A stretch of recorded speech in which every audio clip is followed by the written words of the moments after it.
example, when we tried to live stream a town.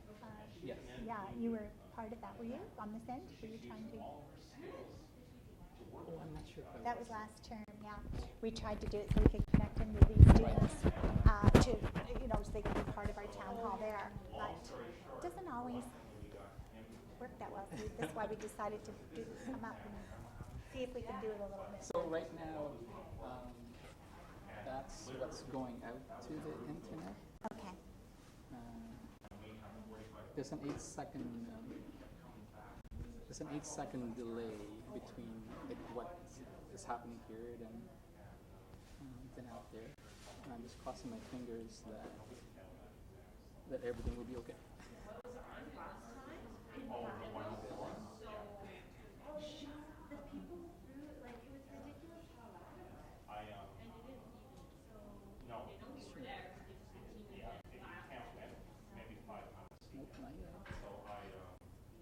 So YouTube's telling me it's running, Yeah. so that's good. Yeah. Somehow it's like.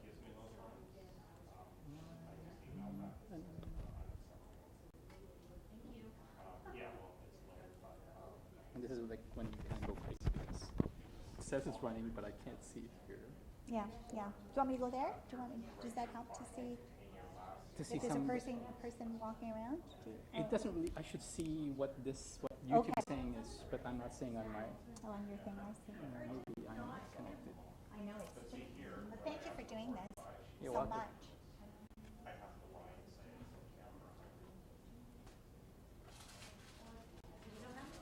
Oh, it's like. Check 1 2. Check 1 2.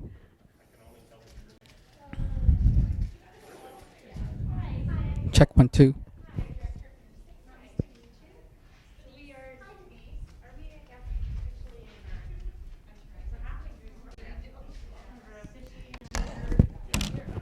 Check 1 2.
Oh, that's a good idea. I couldn't convince them to come down, but that's okay. Yeah, at least they're in one spot there. Do we need to use the mic? I guess.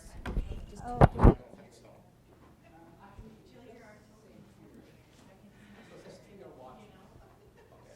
I'm going to send, I don't know if I can send it off my calendar. If I look at messages I sent. do we need to use the mic? Yes. Okay, because we'll just. Oh, you have a second one. Okay, that's great. Thank you for that. Okay. So I can hear through my sound as well. Great. Drop it on to-do list in case there's something to do. You're very organized.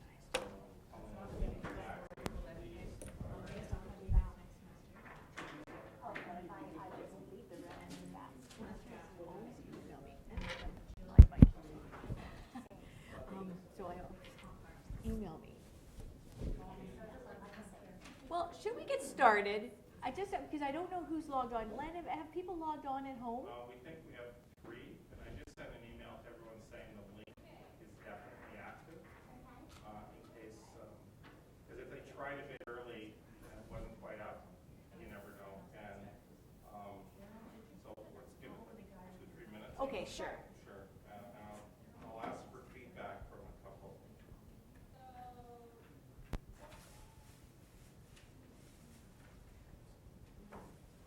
No, did you get your mic?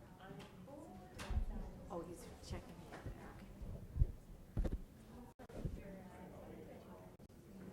This is a lovely space. Same with Mike, so that Oh, Odd. oh wait, I've done 2 sync sessions.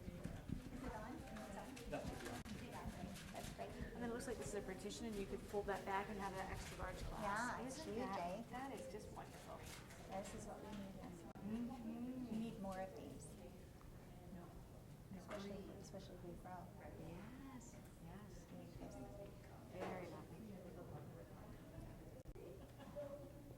Come on in.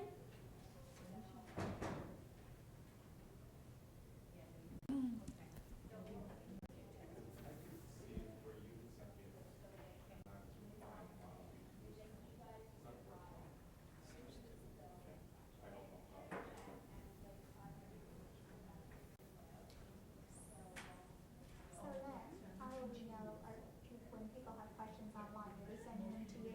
Yeah, they've been asked to use my email address, and then I will have to, depending what's going on, say, okay, entertain. Can we just do it like test 1, 2, 3, and Sure, test 1, 2, 3. and then Test 1, 2, 3. it's an 8-second delay, so I'll wait 8 seconds.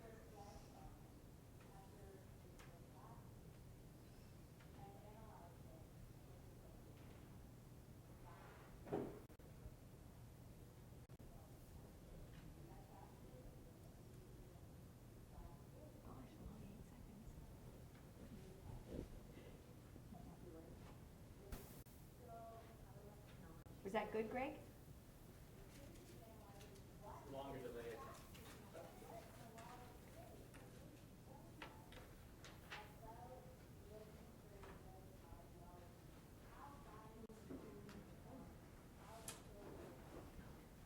No, but you're going to write down what you do, sorry. I thought it would offer some service. Thank you. So that happens definitely louder. That maybe if you could move the mic higher. Higher. That was And it's pretty going good. to, okay. And I'll tell you what are. Okay. My It's not- students are saying I talk too loud into it, so I just wanted to be cognizant of not having that, you know, that, what is it, that, Was I too loud? No, you were. Okay. so do I need to speak louder? Is that better like that? I'll let you know in about 16 seconds.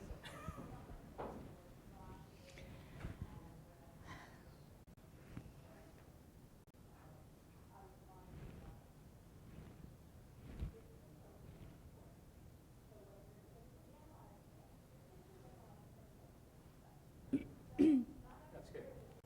Okay. Shall we get started? Lynn, shall we get started? Yep, that's fine. Okay. So Leslie and I want to welcome everyone.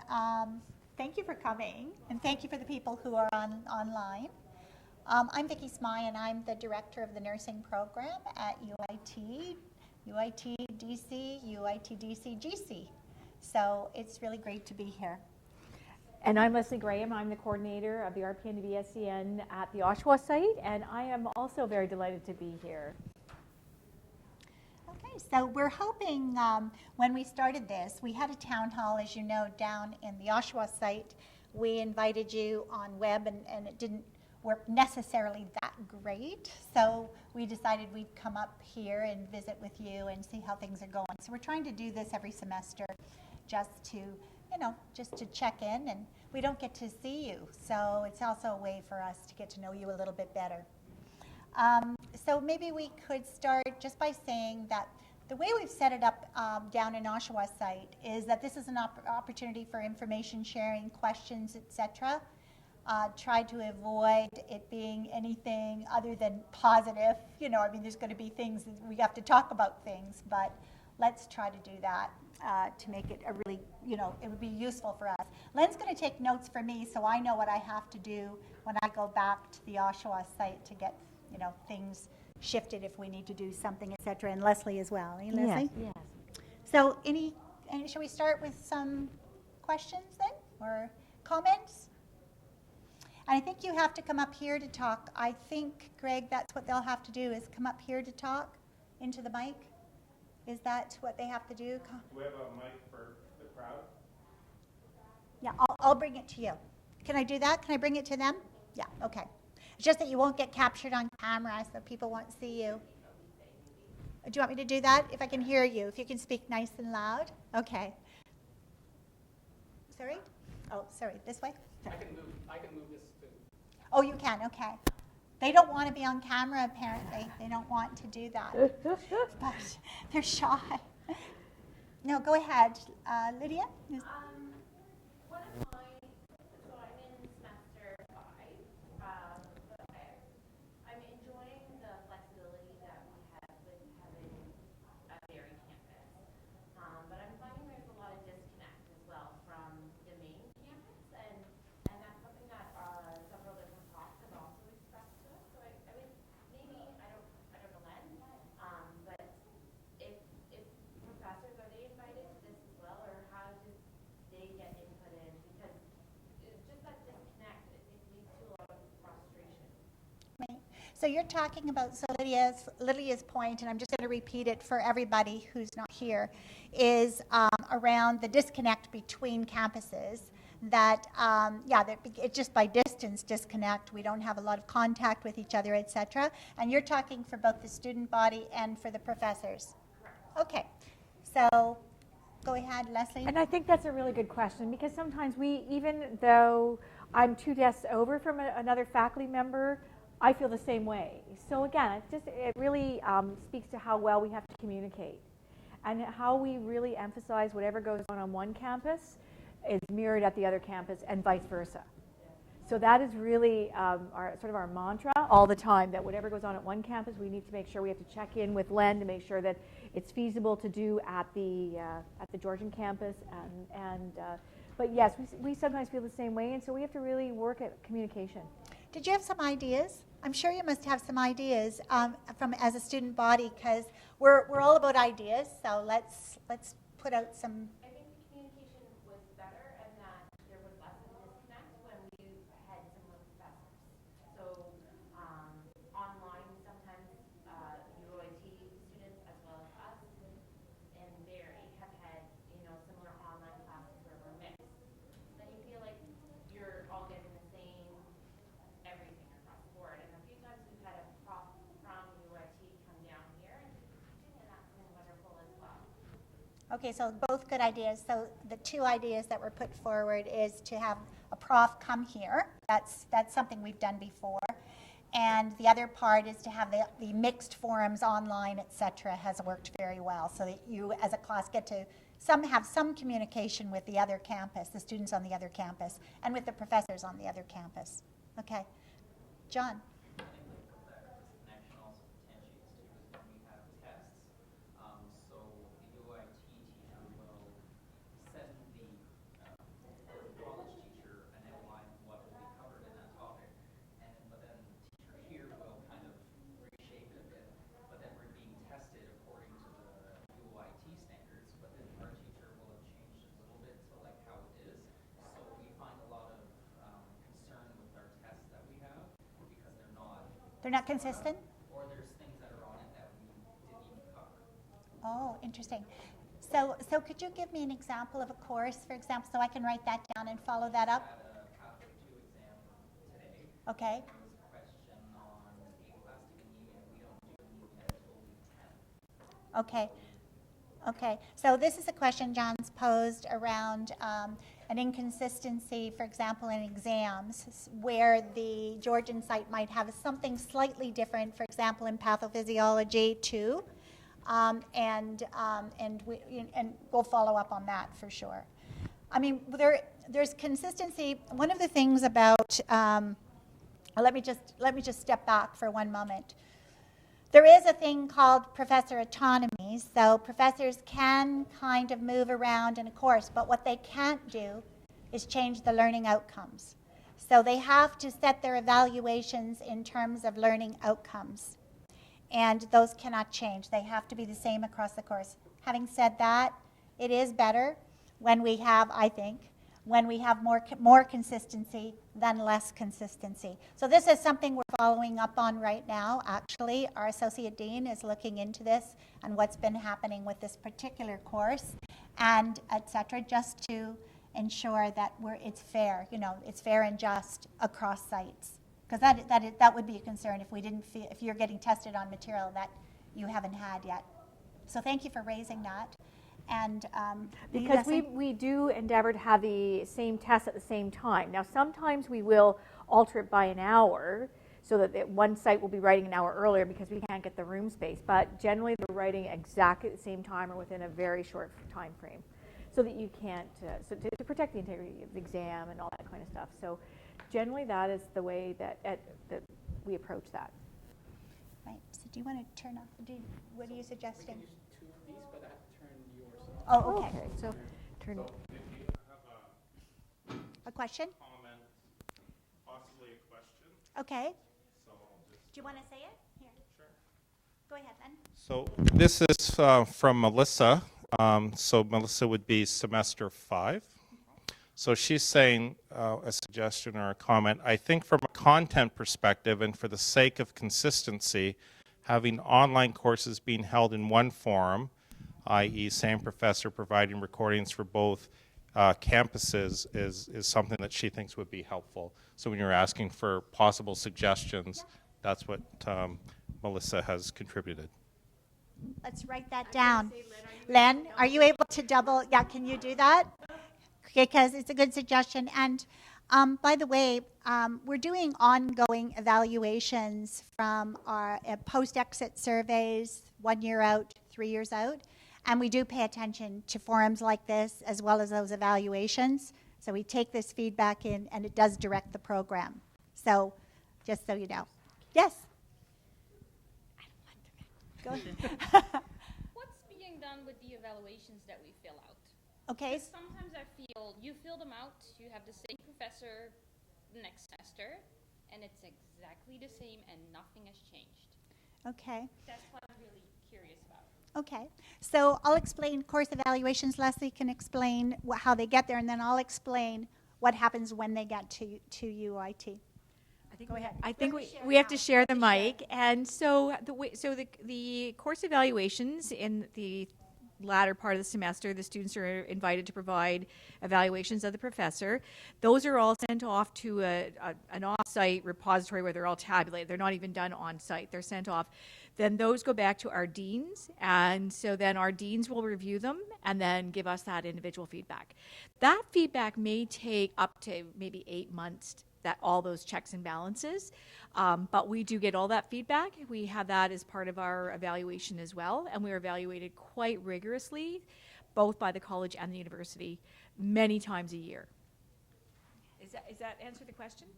Yeah. It's complex too, because sometimes what happens is although students do write things down in the course, it may be a one-off, it may be just a couple of comments, right, from a whole evaluation. So although the professor gets that feedback and the dean goes over that feedback with the professor, it also may take some time. Like we may need a couple of evaluations to see something isn't working, right? So if sometimes it's a one-off. You may have one person unhappy. If you have several people, you know what I'm saying? Some people don't fill out evaluations or they just don't say what's on their mind. So we really encourage people. We actually do take up the feedback. So we just, for example, got the course evaluations last week on the UIT, for the UIT faculty. We just got them last week for last term. And then all of us meet with our dean around those evaluations. So if something's not right, believe me, it'll be on the agenda. That doesn't mean, by the way, we don't just fire professors, by the way. That's not the process. But people will be encouraged, for example, to take courses, perhaps. Are recommended. Sometimes it's mandatory for some people. if you're in tenure and promotion processes, you'll find people will be attending to those. So it's a complex process. And Vicki, can you comment on our program evaluation as well? Because that all factors into it, and we take that feedback that they provided very Yeah. seriously. So what I talked about earlier was the program evaluations that we do. Please, when you do graduate, fill them out because it will help us know what's going on, as well as the course evals. We take them up and we look at them. So this is, I don't look at professors' individual evaluations, but I do look at course evaluations. And when we see consistent feedback that something's gone wrong, we pay attention to that. So for example, on this coming week, I'm not sure what day it is, we're having our curriculum review meeting, and it's a very long meeting where we're looking at those kinds of issues. We have a regular feedback loop. The evaluations that we just sent out last, from April through to the summer, we analyzed that data and actually created a change in one of our programs, quite a significant change, actually. So we do pay attention to it.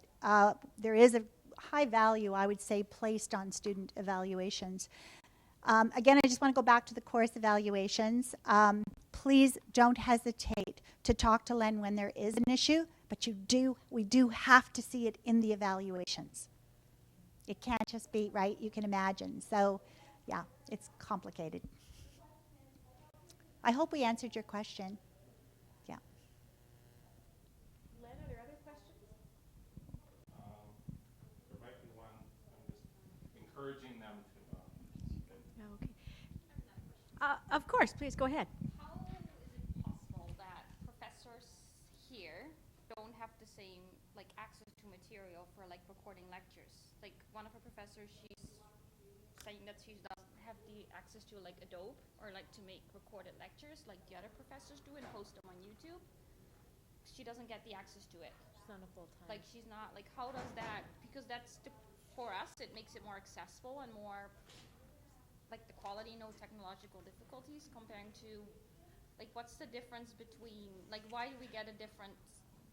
I don't know how to. So I think I hear you saying that do the course professors get access to all the same resources in terms of quality of these recordings? And so you're saying that you like a YouTube video over some other type of medium? No, I know how they do it in Oshawa with the online lectures with like for example with Patho and or recording it's a lot different. The quality is not as great. Like she doesn't have access to the same as that the professor in Oshawa has. Oh, Like what's the so now everyone should have access to all the same resources that we would have at the Oshawa site, so recording and that sort of thing. But again, does the professor know that the recordings are different? Yes. And that, because that's what I would do, is I would say start with the professor and just say that these are, and I know for myself even that people have mentioned, I have a couple of PowerPoints that are narrated, and people said I like YouTube better. So I have to just go back but that's a personal preference, and so I will gladly do that as well, and I will turn them over to that. But I didn't know that until. No, I mentioned it. They're like PowerPoint narrated, but you can't open them up on your phone. My laptop at home won't access them. It's the college I can access them, but I just was asking her if she could, and she says she doesn't have access to it. So I'm just Okay. wondering if it So- might be something. So we can put We that can on our list. troubleshoot that. Yeah. What's your laptop at home? What is it? What's your It's just a Acer laptop. It's a good one. It's a brand new laptop, so it's not. right? It's just that sometimes from home I have trouble with my Mac. Yeah. So that's just because I'm probably a little inept on the Mac, but it is my I my tried computer. everything. It's not. So I'm just wondering if it had anything to do But with I that. suggested it to her, and then she said I don't have access to it. So that's. Right.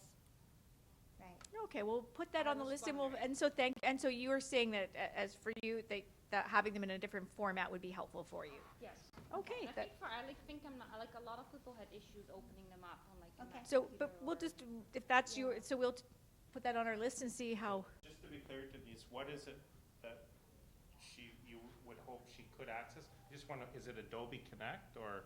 It's Adobe Connect would be great, and then just being able to record like MP3 files and post them on YouTube, like just for the quality of the recording and just being interactive. Okay. Like if you look at the PowerPoint in Oshawa, like she draws on it, she explains stuff. It's not just a narrated recording. Like it's the quality of the recording and then what it is recorded with. Okay. It's a big difference. Okay. So we didn't know, I didn't know We that. can troubleshoot that. Yeah, we'll see what for we, sure. And that's a Sherry thing too. So Sherry's very good at this, Len. Yeah. So put Sherry beside that because we will look into all of that. And it may as be well. also just course professor autonomy as well. Yes, but we can definitely do both, troubleshoot the system and talk with the professor. So. Any other question? I see a few more people have joined us, so welcome and thank you for joining us. Any other questions? I just had a question about like admissions, like in regards to our admissions. Like here, I know like we've been like I don't know what year we are, but I had a problem with the admissions office in regards to UOIT, and then anytime that you have a problem, you can't come to like Georgian. Yes, they have like the admissions officers here that you can kind of deal with, but they're not like the full access admissions office as UOIT has. So there's a big disconnect when it comes to any issues. Like for an application for graduation, I was able to deal with it over the phone, but over multiple days. And they said, oh, you have to drive to Oshawa to deal with this problem because they had my name wrong. And they said, you have to come and show us your birth certificate. I'm like, that's not going to happen because I'm not driving 2 hours when I'm coming to Barrie. So problems like that need to be fixed. Yeah. Can you repeat the question? Yeah. It's Vanessa, right? No. Brittany. Okay, so Brittany, you're in semester 8. So 4701, you're almost done. So Brittany's question is she has something that needs to be officially done with the registrar's office, and she's been directed to go all the way to Oshawa to deal with it. So what I have done in the past, so it does require a go-between, is like someone needed their name changed. So we got the official form off the web page at UOIT. We had the student fill it out, and here's how I learned my lesson. I signed it and sent it, which I'm not a registrar person, so that bounced back. But then I took it to our associate register here, who verified it per a registrar's policy, and when they passed it down to Oshawa, they accepted it.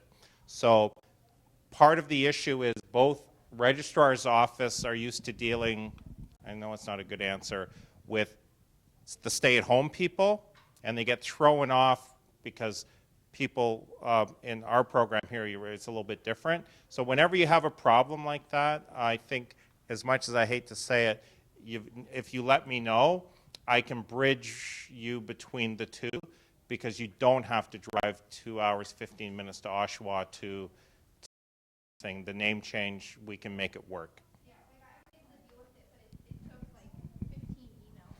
Yeah. Pretty much saying to them, that's Yeah. not happening, so you need to fix it. Yeah, so we should be able to get it down to 2 emails instead of 15. And we continue to work with trying to keep a link between the two registrars' office. They know each other, they just, it doesn't happen often enough. And we'll put that into our frequently asked questions. I think that's a really good point, Len, that we should have that noted so that anybody's having problems with the RO's office or the registrar's office, that they can just look that up and know to go to Len and he can mitigate some of that. They are working with it. You know that there's a 1-800 number, correct? So that you don't need to be on the phone on your own cell phones trying to call the RO's office. Yeah, just one thing to add to that, Brittany. Thank you for your question, because this is a good time. We have a lot of with the registrar's office right now, so this is a good time for us to raise this issue. So thank you. Sorry you had to do that, because it's a pain. Any other questions? Please join us. We have a couple more people coming in, and perfect timing. Any other questions from at home, Len? Just a comment, and I'm a little bit behind. So this is Melissa again. So Denise had asked the question about the process of we fill out an evaluation. So I think this, tell me if this is a repeat, and you may have already addressed it. How does the system provide improvement from one semester to the next? We provide feedback near the end of the term and continue to face challenges in the same area. I think we talked about the process of it does take time to collect and come back. So I think you addressed that question. Yes? Okay. And I also recommend to my students that don't wait till the end of the semester evaluations. I can't do anything about it then. So please, if there's an issue, come forward and speak with me. We'll have that discussion and see what we can do to help you to learn. Nothing to add. Okay. Any other questions?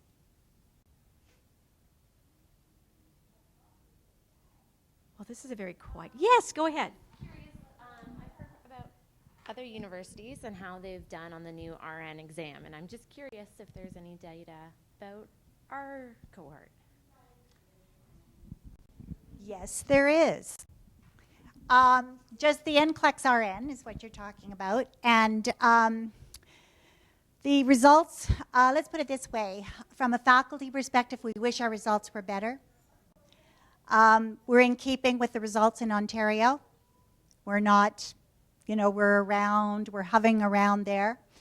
But I can tell you a couple of things about the exam. What is the score? I am hesitant to tell you, and there's a reason. It's not because it's so terrible or anything like that.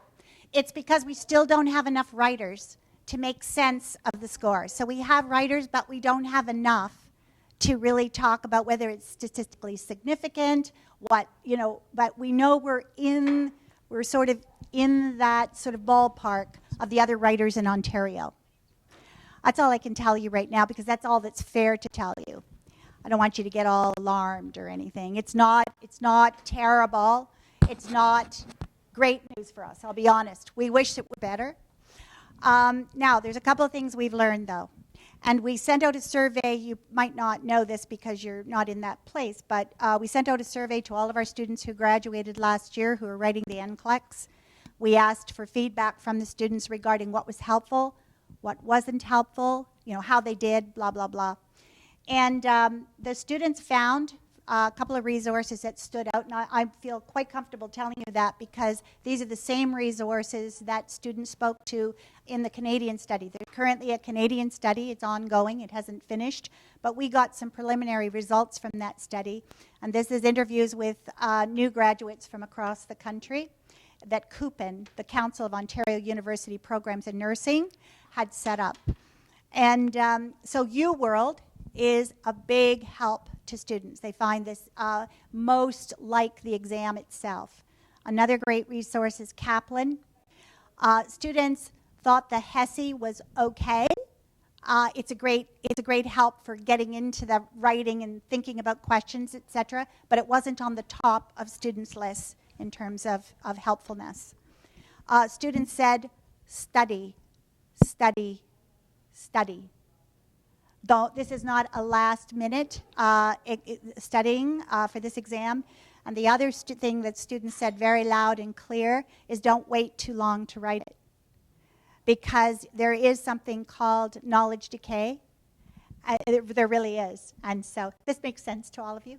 Yeah. So this is timely because I don't know if you know, I also have another life in the collaborative program of Georgian in York. And at the end of my sim lab today, 3 students came, very big smiles. They're graduates of the York Georgian program. They all have jobs and they passed NCLEX on the first try. And so I had a chance to talk to them. And I can only echo, so I know it's 3 people. You've done your research course and others will take one. 3 people doesn't make a study, but what they said was we worked hard to prep. They found UWorld, they just sang praises, and one of the 3 used both UWorld and Kaplan, but they said, I needed the dedicated time. And so they would have been writing NCLEX where there was very little change, because I know when they went through us, to the curriculum. So it just gives, it's more than hope. You can see that you can pass on the first try, but you do need that effort in between. And it's the same when I think of other professions. My wife's a pharmacist. They do 4 years of insane work. They had to work hard to pass their exam. It's not unique to our profession, but those resources are good. Now I have a question. I have 2. Where's the first one? where did it go? Here she is, Kathleen. So Kathleen Hennings, she said, is there any way of getting our books required for the semester to be available for us to purchase here at the Barrie campus? So I emailed her back to say, what books didn't you get? Because they're supposed to be here. And I haven't heard back from Kathleen, but she will. So do you have any experiences where the books you're supposed to have? Because I get the list. Anyways, so Lydia, you're nodding. So what, this semester, was there a particular book or? Yes.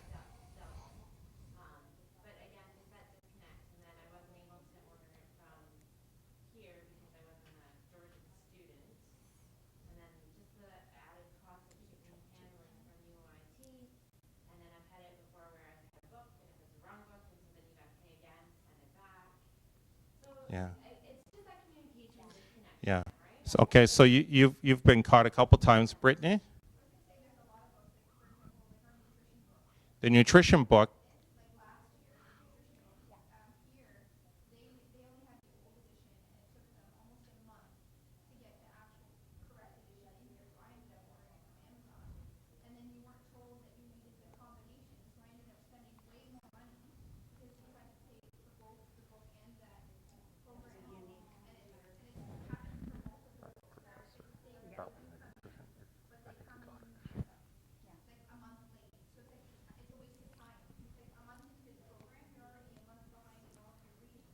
Yeah. So one of the things that we have to work on is the timelines between getting a confirmed list. So I get it sent from UOIT, then we format it and send it down to our bookstore. So theoretically, none of that should happen. So we'll continue to work on that because I know it's frustrating.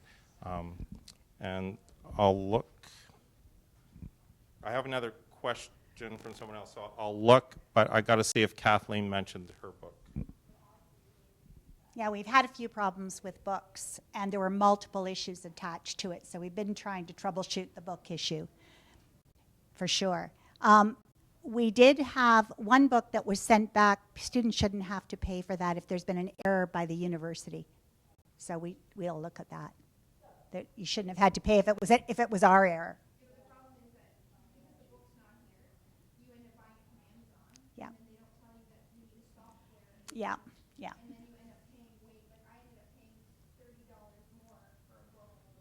Can we write that down? Because then I'll make sure that we convey that to our. And if that, yes, and if there is that issue, just let Len know right away, because we don't want you to be behind your readings, and maybe there's something else we can do in the short term till we get it sorted out. So just make sure that Len is aware of that. Okay, so here's a question from Louisa Wanless, right? How come, and I have trouble reading this, but anyway, I'll do my best. How come the structure changes from professor and professor from the same class, and who do we address it with if you're having troubles? So actually, Len and I were talking about this earlier, and Len, you don't mind me saying that when there's a professor issue, Len is the first go-to person. So if there's a professor issue, Len is the first go-to person. He contacts me and the university for our person there because we have an individual who deals with all professor issues. And so that would be the line of, I think that's the easiest way to do it and the most direct way to do it. So am I correct on that, Len? I'm not taking your name in, yeah. So thank you. Thank you very much, Louisa. Yes.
Right.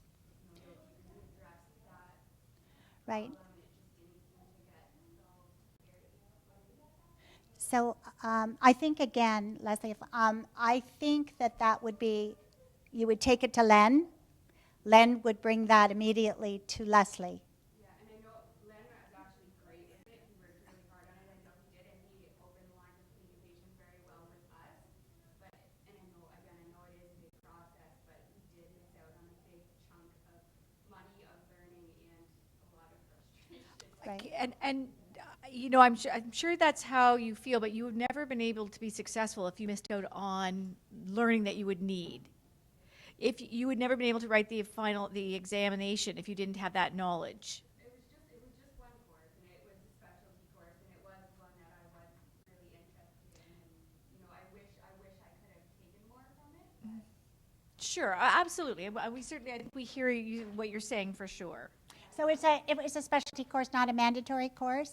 Sure, it was also mandatory. It was like a maternal child type of. Oh, yeah. Yeah. So- So actually, feedback did come from that course, and that is an example where we change things. And I know it's a little bit late for you.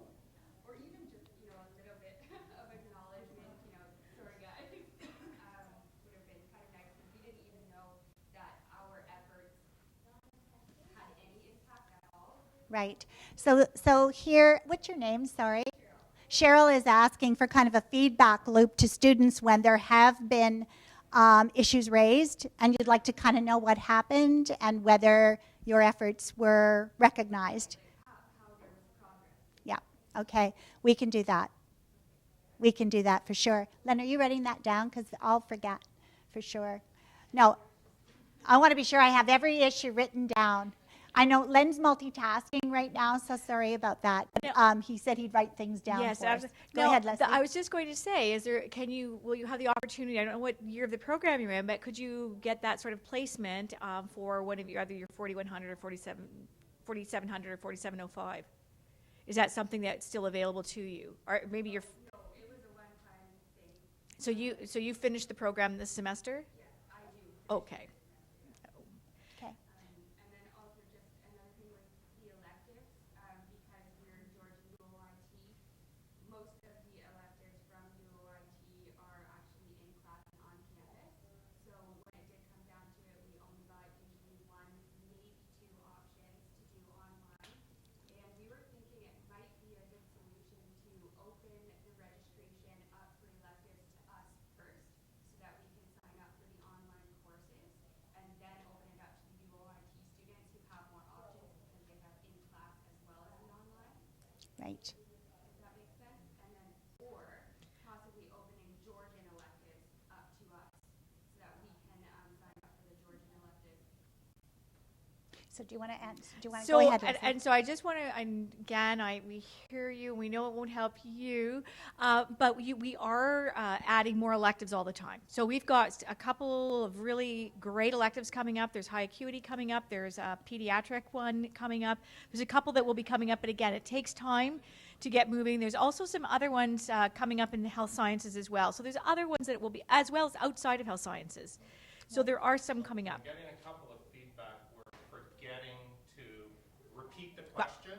Thank So you. people are only hearing the answer and they. Okay, thank Can you repeat that one, So Leslie? the question is about electives, and that there was a couple of concerns that there wasn't enough electives, or that they were not able to get onto all of the electives that they had required, and would like to have the electives opened up to the Georgian site prior to the Oshawa site. And the other, response is that we are getting more electives that are coming along. We hear you. We know that isn't something that is a concern, so we are bringing in more electives all the time. So that's the one thing. The other thing I just wanted to mention about college electives is that there is only one college, because college courses are evaluated differently. It's a different learning altogether. So there's no college. That's not what Oh, she okay. meant, but I can address her thing. But I just want to say there's coronary care 1. Yeah. Which one works better, Greg? UHF 2? Okay. Okay. So Cheryl had asked about electives that are available through the university side of the college here, right? Because we have courses through Laurentian and a couple others. So, University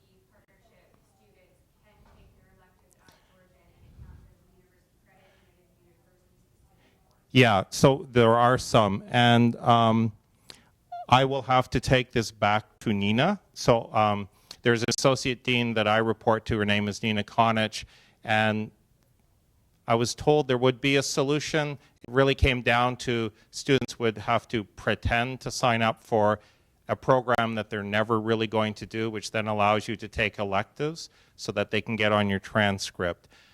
When I last talked to Liz, I thought that was happening. Apparently, as you know, it still isn't. I don't get it because we could be making the money here, so why aren't they? So we will follow up with that here because there are university courses that could apply. And just one other thing for students in semesters 2 or 5, if you haven't already taken Coronary Care 1, CC1, it's we had a lot of kerfuffle over this because I got confused. It's still, you're taking the one for RPNs. You can't take the one for RNs because you're not an RN yet. But that course with a letter of permission, which will be granted almost immediately when it's submitted, you can use Coronary Care 1 as an elective, and some people already have. So that's the one exception. That's a college course, but it will count as an elective. Now, I have a... Just before you go on, I did want to say one thing. Go ahead, Leslie. Oh, no, go ahead. Go ahead. So I just wanted to also mention that our program awards the most amount of transfer credits for your PN education in the province. So we award 33 block credits right off the top. The university that grants the degree, you have to have the majority of the credits coming from that university that you are getting the degree from. So that sometimes is limiting when you're going to take them from another university. So I just wanted to put that out there. The other thing, thank you, by the way, for your comment about and your suggestion, because it is a suggestion we could take back around signing up, who gets to sign up first. So I do think that that is a suggestion I can take back to our faculty to mull about. So thank you for that. I have a question. So this one's from Marina. So Marina, and some of you are going to empathize with her question, I'm sure. She said, we had an issue last semester with an exam being held in a room that was very loud. So she's talking about E104. It's a divided room, and the students, so there was a screen curtain, and the other side of the room was very loud with a class being held in there. It was not possible to concentrate. It's unacceptable. Agreed. Is it possible to make sure the exams are held in the proper rooms? Thank you. No. Yeah. Yeah. Okay. And so Denise is just adding that that issue has happened before, and people in semester 2, there was an exam room issue. So there's a couple of answers to that. One is I do forward all of those issues as potential big issues, and I think I received permission to decline room, like normally we don't get to decline what room bookings gives us because they're scarce resources, but we will refuse rooms E104, it's other side 11, and upstairs it's the same deal. It is an ongoing issue though, just because you wouldn't be here for an exam, is that we would rarely get a room like this, which is spacious. All our exams end up being held in classrooms. All right, so you don't experience the same, everyone going to the gym for an exam at Oshawa, and that's an ongoing issue. So yes, as Marina eloquently said, it's unacceptable. I agree, and we'll work on that. We have that challenge too. Yeah, it's the university space is a huge challenge at UIT. Okay. Yeah. So we could help. I mean, we could write a letter and try to troubleshoot that as well then. okay. But So ongoing. And then this one's from Caitlin Hall. It's a follow-up to the book question. So Caitlin said, also about books, the correct book list isn't being provided. I've bought a few books that aren't actually required for the course and books that are required that aren't on the list. So Caitlin, that's unfortunate. I get the list from UIT, that's what I send to the bookstore. So if you're told that's not the book, or you're asked to buy extra books that weren't on the list, that is definitely something. I don't like a lot of email, but you have to email me that because I need to follow up. That shouldn't happen. The process basically is that the individual professors choose the books that they choose to use, and they have to submit that to the bookstore at UOIT. For now, Charlene now passes that on to me. I am supposed to be getting that exact list, exactly what is asked for, and then I give it to the bookstore here. There shouldn't be a discrepancy, so when there is, that's a big to-do, and you'll have to let me know right away. But then you know that it does take time if we have the wrong book to get it. So we have to try and get that right at the first go. And is it Caitlin who gave us that question? Thank you for that question. And we really are very vigilant about our books and the cost to the students. So we want to get the best books so that you will use them for this course and perhaps beyond. So we take that one very seriously. We want to make sure that we use all of the books and that you use them for the whole time you're in the program if it can't be necessary. right. Yeah, So for sure. thank you for that comment. We're really, we'll be on that one. Now, Charlene, just so you know, our process is that Charlene, we send all of our needs to Charlene, who orders through the bookstore. Okay. So if there is an issue, she's a good person to talk to. Yeah. Any other questions? Comments?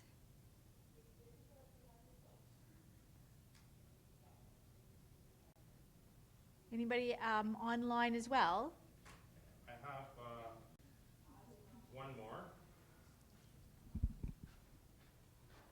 Okay, so Louise is just asking for, she's saying 4 electives in the 2 and a bit years of university. Is that normal? Will it be less? I guess she's finding that the 4 electives are more than she thought. I think it's pretty normal, actually. Yeah. Yeah.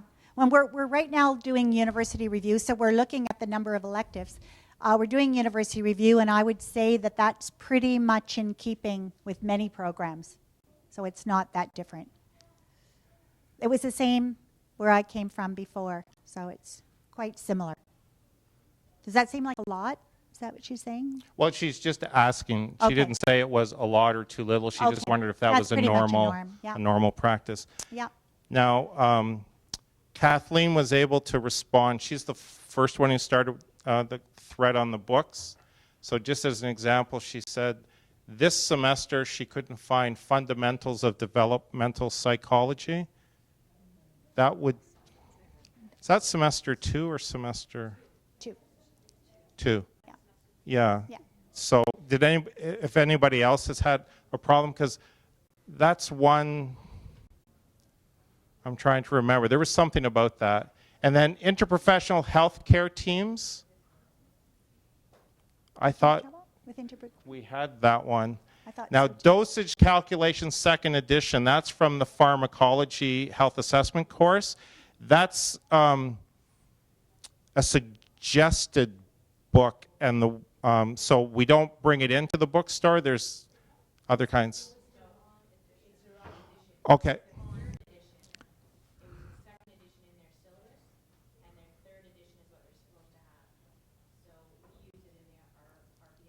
Okay.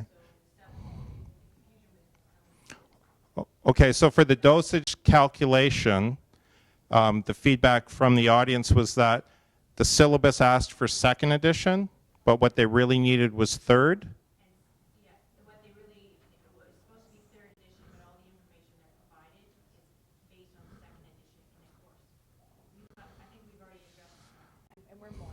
Okay, so I think basically Kathleen I just asked her for specific examples, so she's kind of provided that. So thank you, Kathleen. I'm not seeing anything else. No? You got nothing, Jonathan? Okay, okay. All right. Okay. Yeah, no, that's fine. I didn't mean to stir the pot. Oh,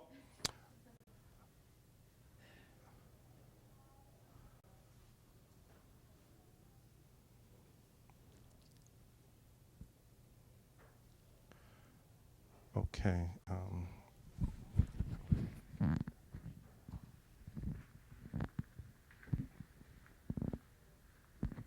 While we're all waiting with bated breath. So now, are you finished court classes for today? Or are you going to class tonight? You're done for today. Okay.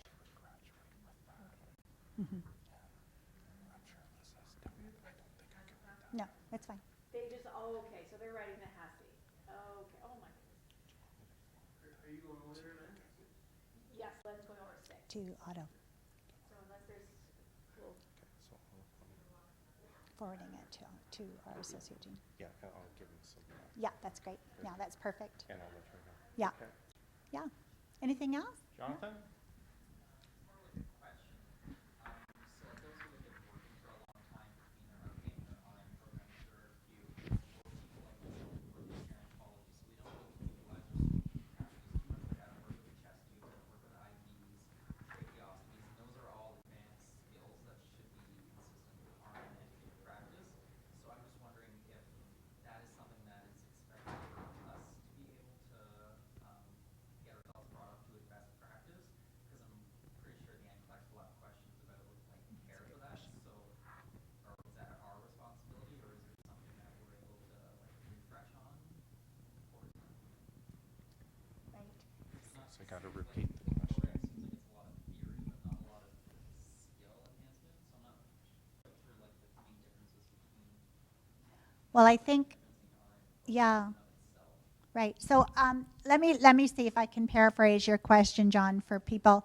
So John is asking about advanced practice kind of skills that we may see on the NCLEX, for example, because there are some high acuity kinds of skills on the NCLEX and knowledge, and how you get that knowledge. Because in your RPN practice, of course, you wouldn't be doing that. You might be getting some of those skills in your program by observation, by whatever, but you're not getting them in your other practice. Is that correct? And so whose responsibility is it to get it?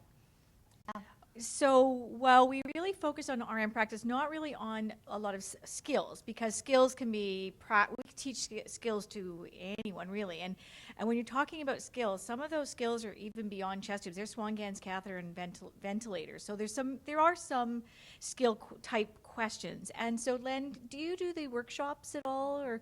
Yeah. So again, when you get to, as we call that the NCLEX review workshops, we cover some of those advanced skills in that workshop as well. We also cover some of those, and based on feedback from your colleagues, we've actually added an older adult component to the 2705, which will help to bring up your skills in some of those areas as well. But basically, it will be from some of those other courses that you'll be drawing on, the NCLEX review, and then your own personal review. Yeah, it's an excellent question. Yes, because it's something we've been grappling with as a program since the NCLEX RN came into being. And philosophically, from a philosophical perspective, we believe, as do most educators in the country, I can safely say, that we can't educate in our programs to one exam. But we're educating to are the competencies, the Canadian competencies set down by the regulatory bodies. So students are expected to study parallel to the program, and that is your responsibility. But we try to point the way to those things that you might be missing that you need to have. So I think all I could do is to really encourage you to use the UWorld, and you'll see what the questions are like. And I know that will lead you to some of the material you might want to get to in terms of. Like our health assessment class, like our lab, we had some up-to-date information on like tracheostomies and IVs Yes. and stuff like that. But like when I did my fundamentals of nursing skill practice, that was like 5 years ago. So things are continually Evolving. updated and updated. Exactly. So I'm wondering if there's It's the same for the program. It's the same for the program. So we're constantly looking at the content in the program. So John was saying that it's about things are constantly moving. You might have had that material way back when in your lifetime, whatever. But we're trying to keep the content moving, trying to be up to date. I know that we've been inserting content. We've been visiting the NCLEX and the questions and some of the expectations of the NCLEX, matching them to competencies, matching them to our content. So we've been doing a lot of mapping to try and figure out where we can insert content. Pediatrics, nutrition would be a very good example where they shifted a little bit of the, I know they're shifting a little bit of the nutrition content this year to try to meet the questions that people are finding on the NCLEX exam, to just be sure. So we're trying to insert things as we move along. It's a bit of a moving target right now because the NCLEX is so new, isn't it? And the good news is, by the way, we now have some Canadian writers being invited to Chicago to the NCLEX question item writings, workshops. So this is good news. We have Canadian nurses in there doing that. But I hope that answered your question. I'm just like curious, like if I learned about how to like, I know skills don't typically change over the years too much, but like how am I going to be tested on like carrying over some of the chest tube, what I learned about that with those principles from like 5 years ago on a test that is up to standards from this year. Right. Like, I'm hoping there's not changes in best practice, and like where would I find or be aware of those changes Right. to be tested at that standard that I'm supposed to be at. Right. And so have you taken synthesis yet? Some of that will come as content in synthesis as well. Yeah. I think you're going to find that quite relevant. Yes. Yeah. Yeah, I think you're going to.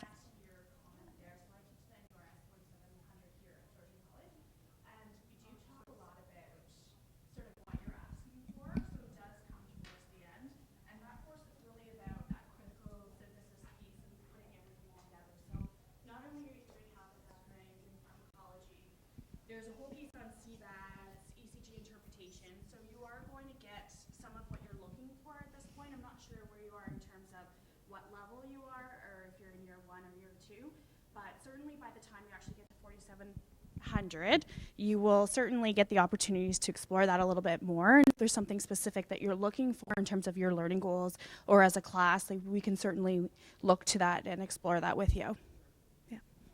Do you mind, Nicole, just repeating a little bit of what you said at the beginning, because the students will be listening? Oh, I don't remember. Just to say that you are teaching 46. Yes. No, I was just trying to, sorry, what was your name? John. Okay. Yeah, I was just trying to explore, your question was really great, and I think that you do, you're asking these really great questions in terms of what you're looking for your learning specifically. But I think that right now for you, just being new to the program, is that once you get to Nursing 4700, and that's a course that I do hope to continue to teach, that you will get those opportunities specifically to learn more about, if it's trach or if it's chest tubes. But the course is really looking at that synthesis piece, so putting everything together. So you're going to look at cardiac care, you're going to look at respiratory care, and you're going to really explore case scenarios and clinical examples, and be able to work through those case studies. So I think you'll get a lot of what you're asking for right now in that particular course. Thanks a lot, Nicole. Yeah. Anything else? Anybody wants to say? That's great. I'm just curious about academic awards. I know that we are not privy to the academic awards that UOIT offers because we have previous post-secondary education. So you're thinking bursaries and scholarships? So the scholarships, some of them we can apply for, not all. They've got, that fine line. But when I've been working, I've been out of school for almost 10 years and decided to come back. So coming back puts a burden on the family financially because you're used to the income and now you're putting out more. And not only that, but I think when you work really hard for your academics, there should be some sort of reward. And for most UIT programs, there are if you hit a GPA of this or whatever. But that doesn't qualify for the RPN to RN Bridging program because of that fine line that says if you have previous post-secondary education, you don't qualify. And I just think that's a really unfortunate thing to not highlight what a great program this is too, and to be encouraging students to reach academic targets. Yeah. And two things. First of all, you're all to be commended for coming back to school and continuing career journey, and I can't tell you enough that how difficult that is, and we commend each and every one of you, and to be so committed to be sitting here at 6 o'clock on a Wednesday or Tuesday evening, and so again, commending all of you and those of you online as well.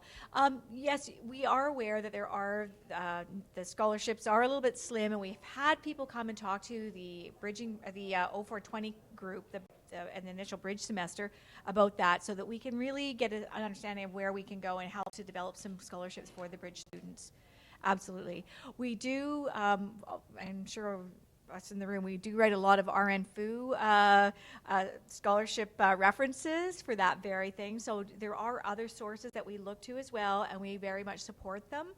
And we are looking at this as well. So thank you for that. I don't know about the other scholarships for the other program, so I can't comment on that. We are looking at the scholarship issue for but sure. Definitely, this is on our radar. So There thank is an you. inequity, and so we are looking at it. Yeah, thank you, Lydia. Yeah. Sorry about that. Other than to say we have our head on that. You know what, it's something for future too, right? I think Yeah, it's just a way to highlight this program. it To is. bring recognition It is. and bring more people into it. Yeah. Well, thank you for Now, the that. scholarship issue, and if you know anyone who would like to give a scholarship, you see, we could. Well, I think, when we have people interested in our school, it's a place where we can say, this is a place where we don't have many scholarships. It'd be great to attach scholarship to the RPN Bridge program. So I thank you for your comment, because it will go on my list. Yes, Nicole. Can we just wait? Can you wait 1 second? Because it really helps if people can hear what you're saying. Sorry. I was just going to say that maybe you should turn to your professional organizations. So in terms of our NEO specifically, they do offer $1,500 a year. So that's a great resource for you as well as students. But yeah, absolutely. I think that, we do need to look at some of these opportunities for you, but my suggestion would be to look at the professional organizations. Yeah, we went to the RN FU dinner last year, and I sat with 2 awesome RPN Bridge students who won an award. So Our RPN Bridgers are very successful every year. yeah, yeah. But again, we hear what you're saying, so thank you for that comment. No, it's frustrating. Any other comments? Thanks. And I don't have Len's cell phone, so I don't know if there's any other comments online. So anything else that you have to say? Just that please feel free to email me directly if there's something you want to ask about, etc. Remind me if you haven't heard anything about these issues. I'm really happy to follow up on those things. So we intend to do that. It's a good time, because this is actually the time towards the end of this term we meet. We have our retreat. We do ongoing curriculum review every month, and so I can take some of these issues forward for you. Yeah. I thank you for coming. Oh, yeah. I know that you have other things that you could be doing, so it's great. Very much appreciated. And thank you to the faculty for joining us as well. Yeah, it's good to see everybody. Okay. Okay. Thank you, and we'll say goodnight to you, those of you at home as well. Thank you. And thank you, Greg. Appreciate Thank you, that. Greg. Yeah. I know you're trying to follow us around and here, and thank you very much. I have my